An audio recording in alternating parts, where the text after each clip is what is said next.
Ang pribadong ospital ay hinati ng isang malinis at modernong pasilyo sa dalawang bahagi. Sa kaliwa ay ang mga pasyenteng nasa hustong gulang at sa kanan naman ay ang mga minor de edad. Pagpasok ni Clyde, agad siyang lumiko pakaliwa patungo sa hagdan. Hindi pinansin ng elevator. Ayaw niyang makasalubong ang kahit sino o makihati sa masikip na espasyo ng elevator, kasama ang mga pasyente o doktor. Hawak niya ang isang bungkos ng mga bulaklak na hindi maaamoy o makikita ni Lori, ang kanyang asawa. Sayang lang ang pera, syempre. Pero mahalaga para sa kanya na panatilihin ang anyo ng pagiging isang mapagmalasakit na asawa. Mas mahalaga ngayon kaysa dati. Ang matinding puting liwanag ng ospital ay masyadong maliwanag para sa kanya. Nanunuot ito sa kanyang mga mata. Namumula mula sa isang gabing walang tulog. Halos magdamag ay naglagi si Clyde sa club ng kanyang kaibigan. Naninigarilyo at umiinom. Pagdating ng umaga, uminom siya ng gamot para maibsan ang sakit ng ulo at ngumuya ng isang pakete ng gum na may malamig at preskong hininga upang maitago ang bakas ng kanyang pagsasaya. Gayunpaman, nang masulyapan niya ang kanyang refleksyon sa salamin bago umalis, mukha pa rin siyang pagod. Tahimik siyang naglakad sa pamilyar na rota sa ospital. Ang silid ng kanyang asawa ay nasa ikalawang palapag, sa dulo ng pasilyo. Mahigit isang buwan itong nakaratay roon. Napalunok si Clyde nang mapagtanto niyang bawat araw na ginugugol ni Lori sa ospital, kasamang mamahaling kagamitan at pinakamahusay na mga doktor, ay lumulustay ng malaking halaga mula sa kanya. Kinamumuhian niya ito, ngunit ano ang magagawa niya?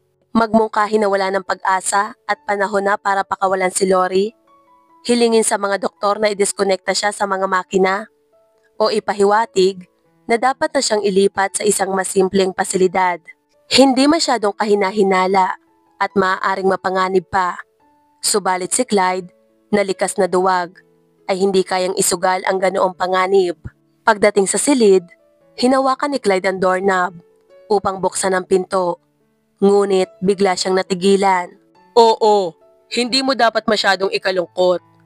May nangyaring insidente noong nakaraang linggo, pero nagawa naming iligtas ang iyong anak. Ngayon, napakaganda ng kanyang kalagayan. Maniwala ka, ginagawa namin ang lahat para matulungan si Lori. Alam mo, marami na kaming nagawa. Ang huling operasyon ay isang matagumpay. Nakasalalay na kay Lori ang lahat ngayon.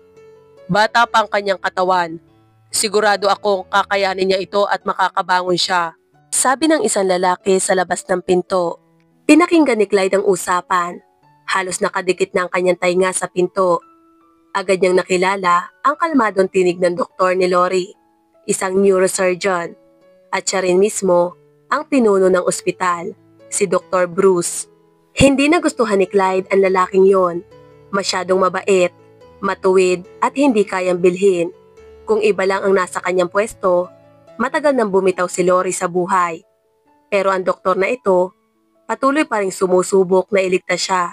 Kahit na sigurado si Clyde na ang totoo'y pinipigalang siya sa pera. Isang hunghang na nakaputing coat. Isang babayang humihikbi sa labas ng pinto. Agad namang may lalaking paos ang tinig na nagbigay sa kanya ng aliw. Napairap si Clyde at tumingala sa kisame. Pero agad siyang napangiwi sa kirot. Tamang-tama, narito rin pala ang mga biyanan ko. Sakto sa araw na to. Napabulong siya sa sarili. Mas mahigpit niyang hinawakan ang mga tangkay ng bulaklak. Iniisip kung tatakas na lang siya. Pwede siyang bumalik mamaya o maghintay sa banyo. Ngunit nanatili siya upang makinig sa mga sinasabi ng doktor. Tingnan niyo, hindi kailangang malungkot, lalo na sa harapan ni Lori. Sa halip, dapat mas madalas niyo siyang kausapin ngayon. Suportahan siya. Panatilihing positibo ang inyong mga salita. Mariing sinabi ng doktor. Hindi nasihan si Clyde. Kinukumbinsi pa ng lalaking ito ang kanyang mga biyanan na kausapin si Lori na walang malay at mistulang gulay na lamang. Naririnig ba kami ng anak namin? Tanong ni Pia na puno ng pag-asa. Oo, naririnig niya ang lahat, sa palagay ko. Muling tiniyak ng doktor sa mga magulang ng pasyente. Unawain ninyo, ang koma ay isa sa pinakamisteryosong kalagayan ng tao. Hindi tayo pwedeng umasa sa isang himala, gaya ng napapanood sa pelikula o kwento. Hindi siya basta-basta magigising at tatakbo na lang. Marami pa tayong haharapin na pagsubok, pero saka na natin yun isipin. Sa ngayon, maaari pa natin tulungan si Lori. Ang team ko at ako ay magbibigay ng patuloy na suporta at pag-aalaga. Umaasa rin ako na makakatulong kayo. Anong klaseng tulong? Gagawin namin ang kahit ano. Humihikbi ang babae. Sandaling tumigil ang doktor.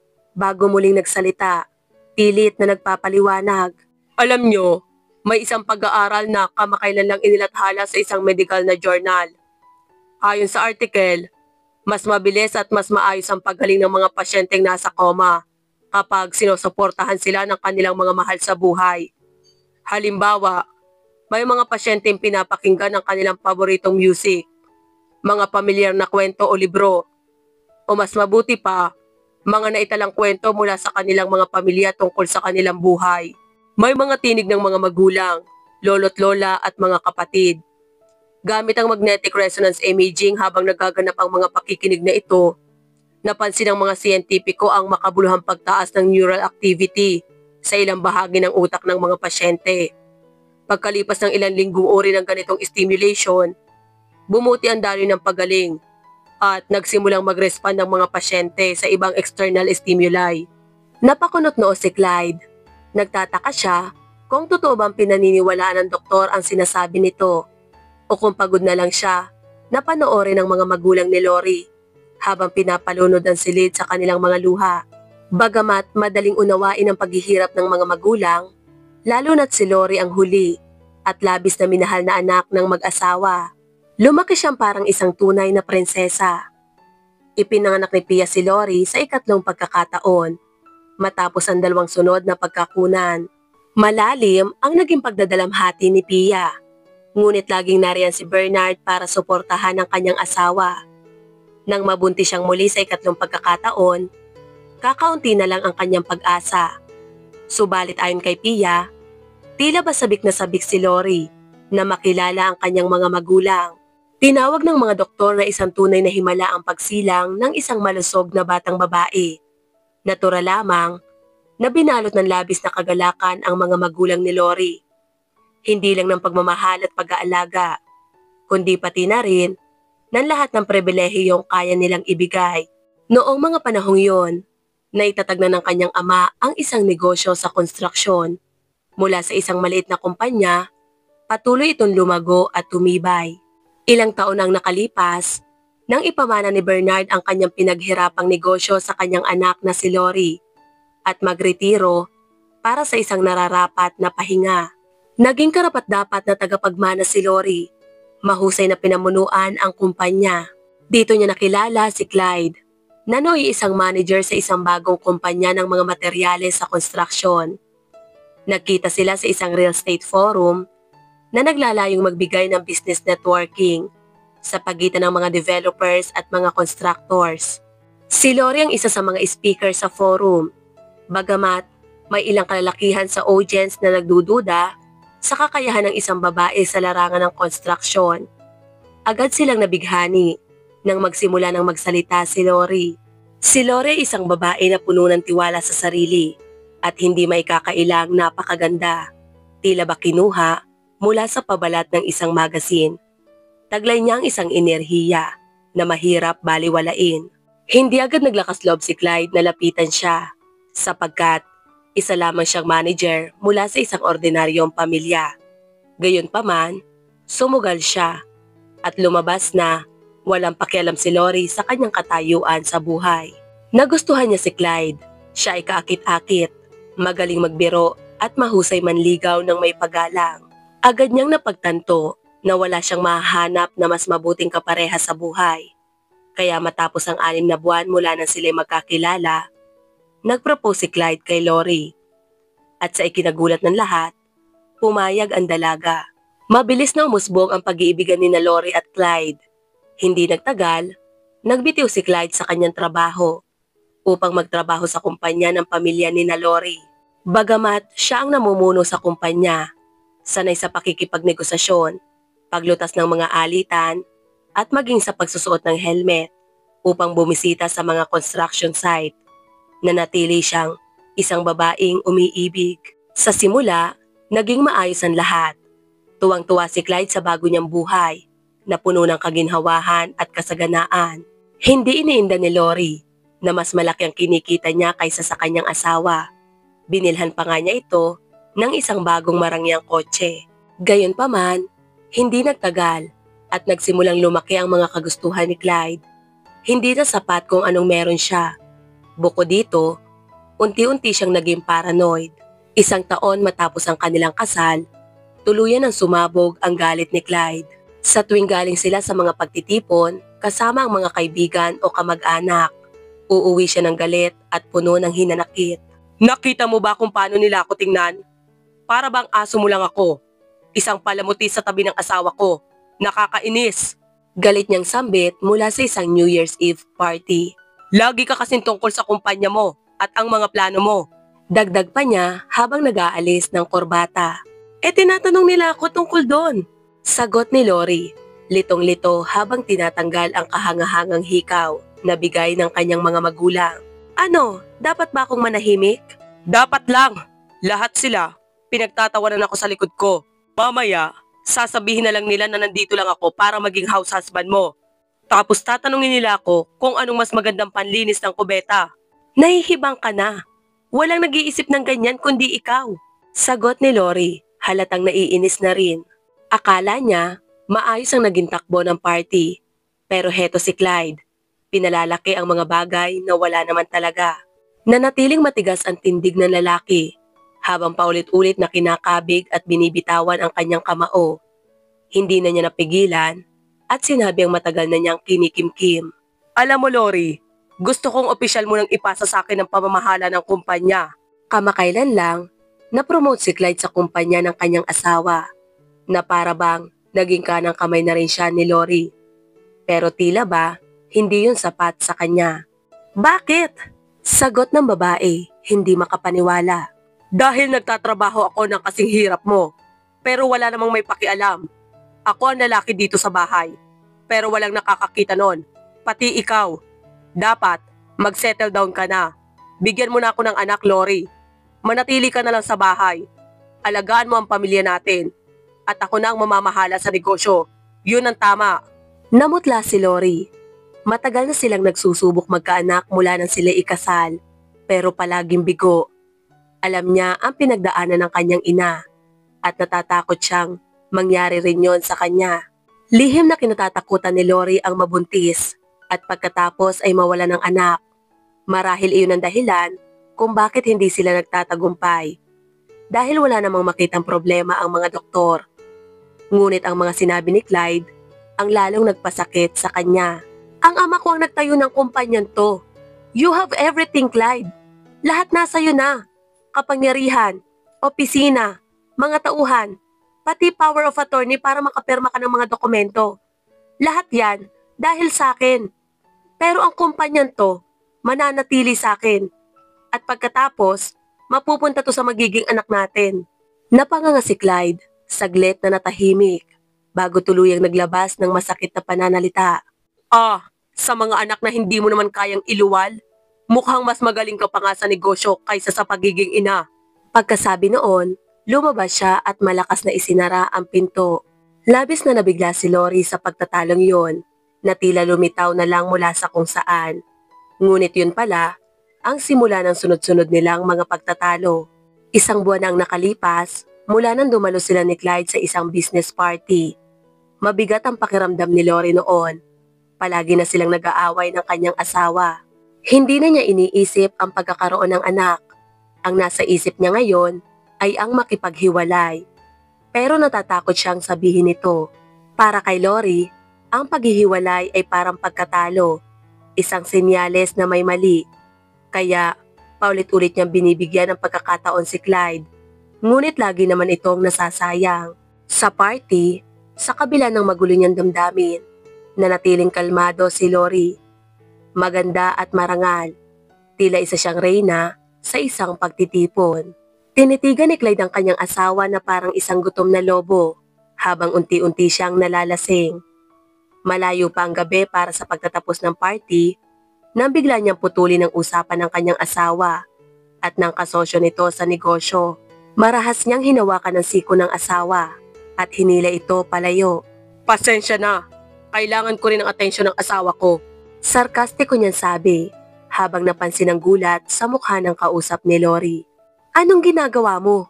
Mahinang bulong ni Lori. Takot pero pilit na pinapakalma ang sarili. "Nasasaktan mo ako." Hindi pinansin ni Clyde ang kanyang mga protesta. Hinila siya nito palabas ng restauran, papunta sa paradahan, at itinulak siya papasok ng kanyang mamahalin sasakyan bago malakas na isinara ang pinto. "Aalis na tayo. Sukan-suka na ako sa panonood sa'yo na nakikipaglandian sa lahat at sa paraan ng pagtitig nila sa'yo. Mga bigatin pa." Galit na sigaw ni Clyde. "Ngayon, naiintindihan ko na kung bakit maganda ang negosyo mo. Ginampanan mo talaga ang papel ng isang tunay na babae, hindi ba?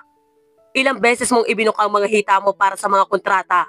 Masyadong nabigla si Lori para agad maunawaan na napaandar na ni Clyde ang sasakyan. "Clyde, tama na. Lasing ka na. Please, kumalma ka muna. Tumawag na lang tayo ng taxi at umuwi na tayo." Pakiusap niya, nanginginig ang boses. "Ako na ang magmamaneho. Umupo ka. Asawa kita. Asawa kita. Kasal ka sa akin. Kaya dapat mo akong sundin. Naiintindihan mo?" Sinubukan ni Lori na makatakas mula sa sakyan, pero huli na. Bigla itong tumakbo. Ang mga gulong nito ay humagod sa kalsada na may matinis na tunog. Napasigaw si Lori habang tumama siya sa dashboard at muling bumagsak pabalik sa kanyang upuan. Patuloy na nagsisigaw si Clyde habang umiiyak si Lori. Nagmamakaawa na tumigil na ito. Sa nanginginig na mga kamay, isinuksok niya ang seatbelt para kahit papano'y magkaroon ng kaunting proteksyon. Pero alam niyang wala rin itong silbi. "Iiwan na kita!" Sigaw ni Lori sa isip niya. Sa sandaling yun, biglang lumiko si Clyde ng marahas, nawala ng kontrol sa manibela at sumalpok ang sasakyan palabas ng kalsada. Walang naitalang video sa recorder ng kotse. Tinanggal at itinago iyon ni Clyde bago dumating ang mga pulis. Pagdating ng mga otoridad, binigyan niya sila ng malaking halaga bilang suhol para paniwalaan ang kanyang imbentong kwento. Sinabi niyang may nakita siyang tao sa daan. Napasigaw si Lori sa pagkagulat. Dahilan para siya'y mapatras at mahila ang manibela. Tumakas daw ang tao pero nasugatan si Lori, habang siya naman ay bahagya lang naalog.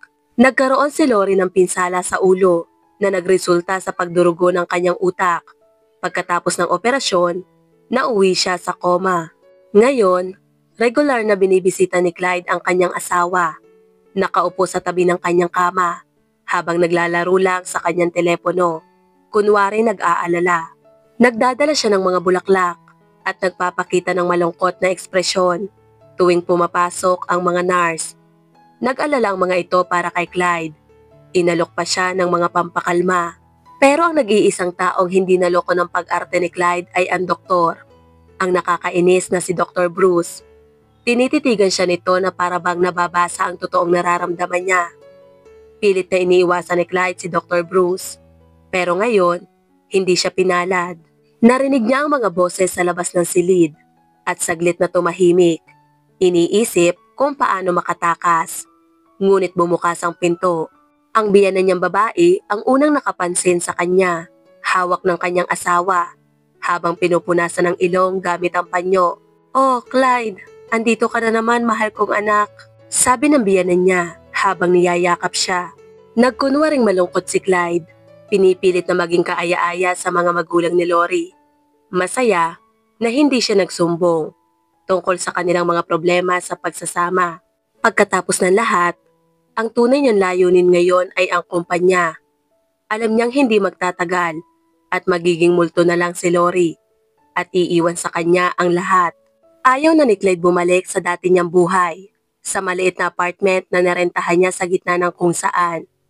Gusto niya ang lahat ng pag-aari ni Lori, ang negosyo, ang apartment, bahay sa probinsya, at ang mga sasakyan.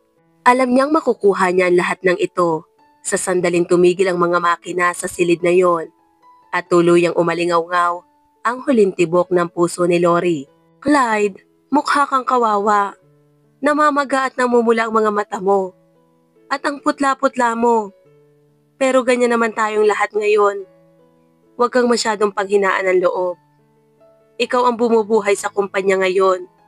Alagaan mo ang sarili mo. Kahit para na lang kay Lori, sabi ni Pia. Pinipilit ni Clyde na ngumiti. Napagtanto niyang ang itsura niya nagpapahiwatig ng matinding dalamhati na para bang hindi siya makatulog sa gabi sa kakaiyak. Ngunit pagtingala niya, tumama ang kanyang mga mata sa malamig na titig ng doktor. Mahigpit na hawak ng doktor ang isang folder sa kanyang dibdib. Nakatitig ng malalim kay Clyde. Bahagyang nanginig ang sulok ng labi ng doktor na tila ba may pilit ng ngiti na puno ng pagkasuklam. Doon, naunawaan ni Clyde na hindi niya naloloko ang doktor pero hindi naman ito nakikialam. Biglang bumukas ang pinto at pumasok ang isang nurse na nakasuot ng kulay rosas na uniforme na karaniwang makikita sa pambatang bahagi ng gusali. Dr. Bruce, nawawala na naman po si Polly. Hinanap na po namin siya kahit saan pero hindi pa rin po siya makita. Hay nako, si Polly na naman. Pumunta na ba kayo sa kantin? Baka naamoy na naman niya ang tinapay tulad dati. Agad na sumunod ang doktor sa nurse. Nagmamadali palabas ng silid. Napagtanto ni Clyde na may batang nawawala sa ospital. Mahina siyang napabulong sa sarili. Ang gulo naman dito. Napansin niya ang gulat na tingin ng kanyang biyanan. Kaya agad siyang umiling at ngumiti ng bahagya. Ihahatid ko na po kayo palabas. Gusto ko rin sanang makausap kayo sandali. Ilalagay ko lang po itong mga bulaklak sa vase. Sumang-ayon naman ang mga magulang ni Lori. Pinalitan ni Clyde ang lumang bouquet ng bago. At hindi man lang lumingon sa kanyang asawa bago dali-daling lumabas ng silid papunta sa pasilyo. Pagkaalis ng mga bisita, dahan-dahan bumukas ang pinto ng maliit na cabinet sa ward. Isang batang babae na may magagandang kulot na buhok ang sumilip. Nang makita niyang walang tao, ngumiti siya at pumasok. Mahigpit na yakap-yakap ang bago niyang laruan, isang teddy bear. Si Polly ay isang ulilang bata na matagal nang nasa ospital. Tinanggap siya bilang bahagi ng kanilang kawang gawa at si Dr. Bruce mismo ang kanyang patron. Ilang operasyon na ang pinagdaanan ni Polly at unti-unti na siyang bumubuti. Gayunpaman, halos lahat ng nasa ospital ay nahirapan dahil sa kanyang mga kalokohan. Matapos magkaroon ng lakas, nagsimula na siyang maglibot sa ospital, nakikipagkilala sa mga bata at matatanda, at palihim na pumapasok sa mga opisina. Hindi siya mapipigilan. Madalas kausapin ni Dr. Bruce si Polly. Pinakikiusapan siyang huwag magdulot ng abala. Tinitingnan siya ng bata gamit ang inosente at tapat niyang mga mata, nangangakong magiging mabait. Pero hindi magtatagal at mababagot din siya. At muling haharapin ng mga staff ng ospital ang kanyang mga kalokohan. Kamakailan lang, natuklasan ni Polly si Lori. Nabighani siya sa ideya na ang magandang babae ay natutulog palagi. Parang sa kwento ng Sleeping Beauty, mula sa librong ibinigay sa kanya ng doktor. Nagsimulang magtanong si Polly kay Dr. Bruce tungkol sa prinsesang natutulog. Maluwag naman siyang kwentuhan ng doktor at ipinaliwanag pa kung gaano kahalaga ang makipag-usap kay Lori. Doon, nagpasya si Polly na ito na ang bago niyang misyon. Palagi na siyang palihim na pumapasok sa silid ni Lori, nagtatago sa ilalim ng kama o sa isang bakanting kabinet kapag may dumaraan. Nakikipagkwentuhan si Polly kay Lori kahit hindi inaasahan ang sagot. Ibinabahagi niya ang kanyang kwento kung paano siya napunta sa ampunan at sa ospital. Ipinaliwanag niya na wala na siyang ina at ang kanyang amain ang nananakit sa kanya ng husto. Dahil dito, sumailalim siya sa ilang operasyon, kabilang na ang pagputol ng magaganda niyang kulot na buhok na labis niyang ikinalungkot. Gayunpaman, tiniyak sa kanya ni Dr. Bruce na siya pa rin ang pinakamagandang babae sa buong mundo.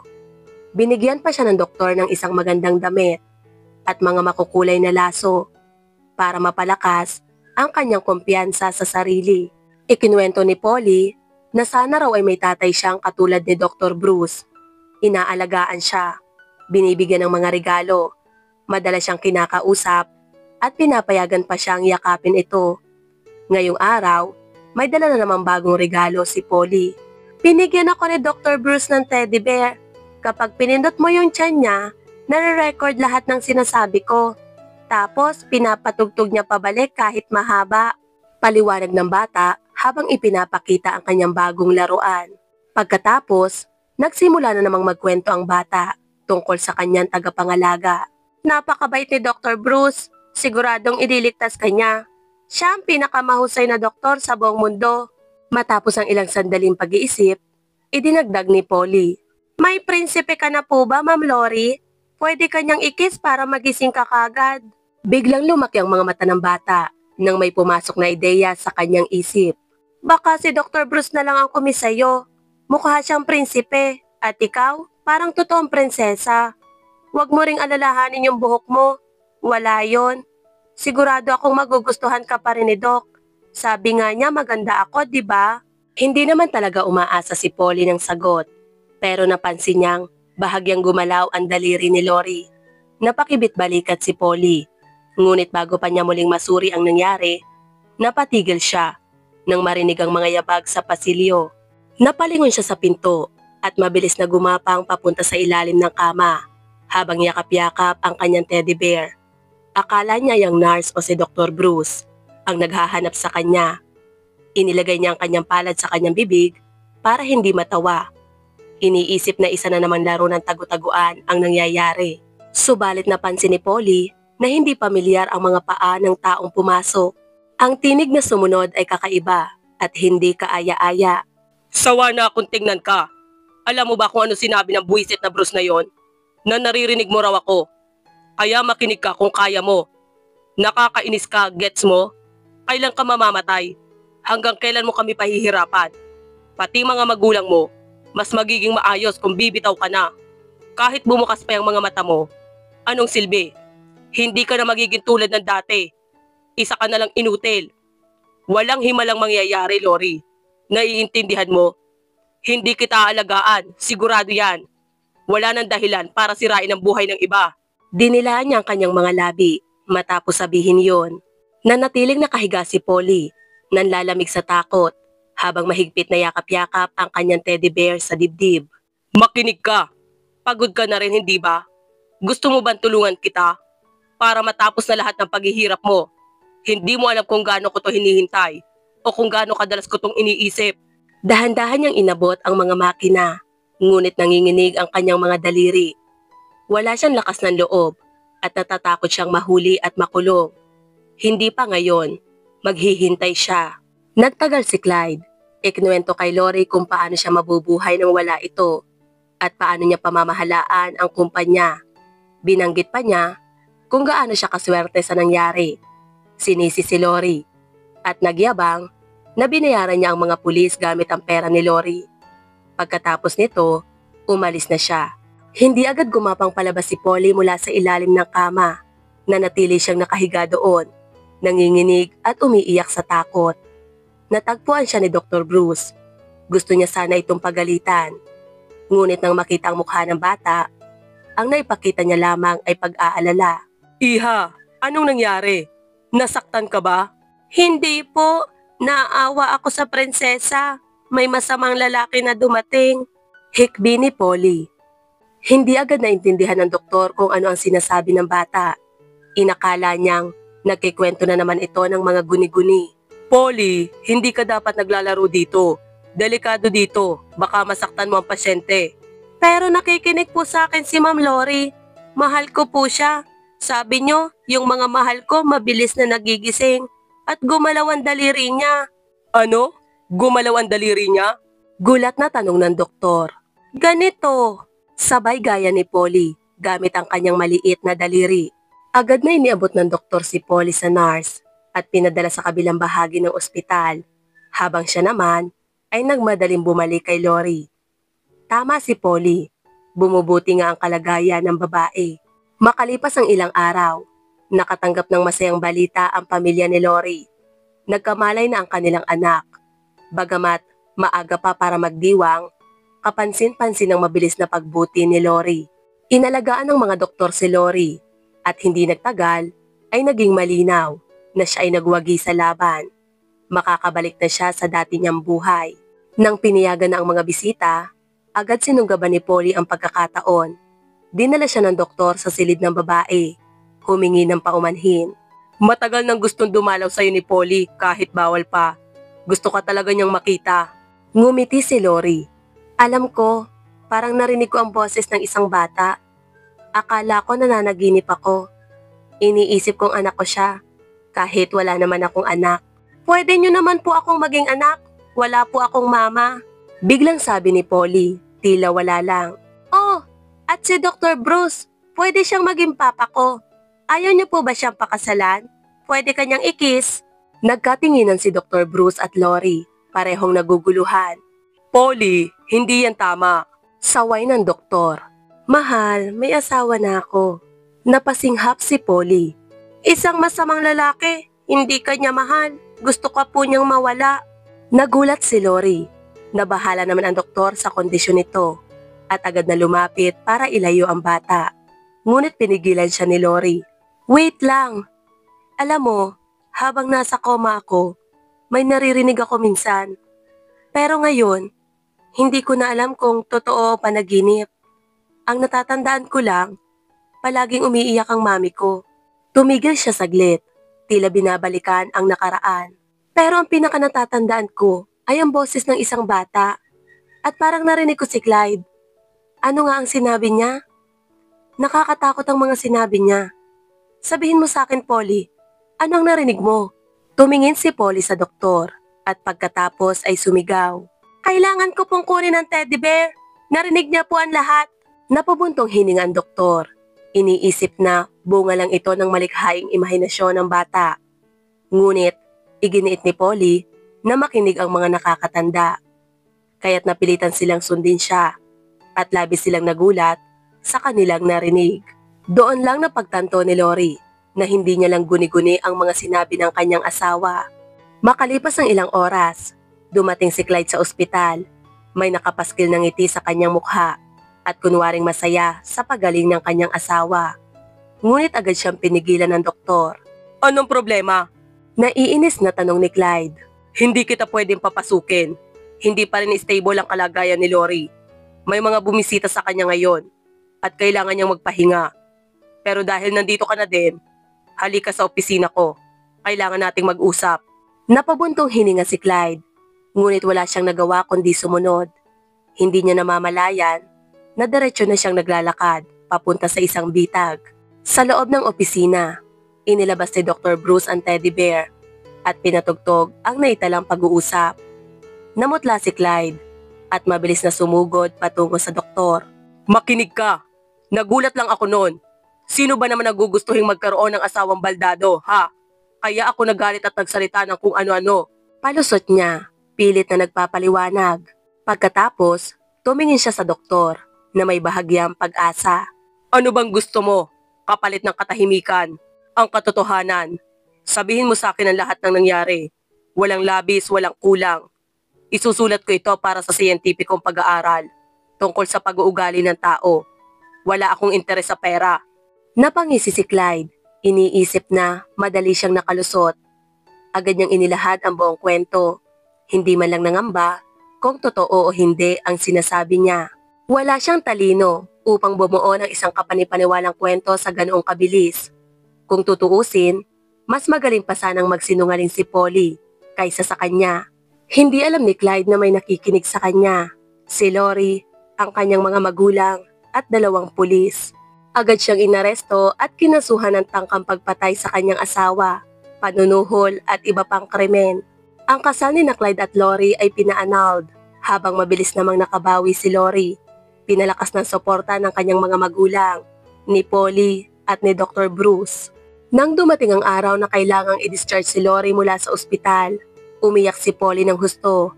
Ayaw niyang mawalay kay Lori. Napaluha ang babae at niyakap ang bata ng mahigpit. Isasama kita pa uwi. Ikaw na ang anak ko. Alam mo bang habang nasa koma ko, inakala kong tunay kitang anak. Sinundan ko ang boses mo. Ikaw ang dahilan kung bakit ako bumalik. At alam kong totoo yun ngayon. Pangako ni Lori habang hinahalikan ang noo ng bata. Tinupad ni Lori ang kanyang pangako. Inampo niya si Polly at binigyan ito ng tahanang puno ng pagmamahal. Lumipas ang panahon, naging bahagi rin ng kanilang pamilya si Dr. Bruce, na buong puso niyang minahal ang mag-ina. 5 taon ang lumipas at isinilang ni Lori ang isang anak na lalaki. At si Polly, habang lumalaki, ay hindi kailanman nagduda na maaaring magkatotoo ang mga fairy tale. Napatunayan niyang ang mga pangarap ay maaaring maging realidad.